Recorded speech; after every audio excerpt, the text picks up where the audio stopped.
મહેસાણાના કડીમાં ભાજપના કોર્પોરેટરે વિકાસના કામો કરવા રજૂઆત કરી। નગરપાલિકાની સામાન્ય સભામાં વોર્ડ નંબર 2ના ભાજપના કોર્પોરેટર સલીમ અગોલિયાએ કસ્બા વિસ્તારમાં વિકાસના કામ કરવા માટે રજૂઆત કરી છે, જેમાં કોર્પોરેટરે અંદાજે 17 વિકાસના પ્રશ્નોની લેખિતમાં રજૂઆત કરી। સાથે અધિકારીઓ કોર્પોરેટરોનું સાંભળતા ન હોવાની પણ ફરિયાદ કરી છે। ઉલ્લેખનીય છે કે કડી નગરપાલિકામાં છેલ્લા 30 વર્ષથી ભાજપનું શાસન છે।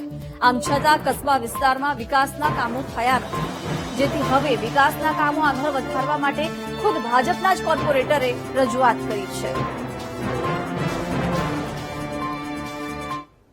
અમારા વોર્ડના રોડ રસ્તા જે તૂટી ગયેલા છે તે રિપેરિંગ કરાવવા તથા મોટું તળાવ કે જે રિપેરિંગ કામ, સાફ સફાઈ અને બ્યુટિફિકેશનનું કામ તેમજ જૂની નગરપાલિકા બિલ્ડિંગ જે અત્યંત જર્જરિત હાલતમાં છે તેને રિપેરિંગ કરાવવું અથવા તો ત્યાં કોઈ વિકાસલક્ષી કાર્યો જેવા કે શોપિંગ સેન્ટર બનાવવું તે માટેની અમે માંગણી કરેલી।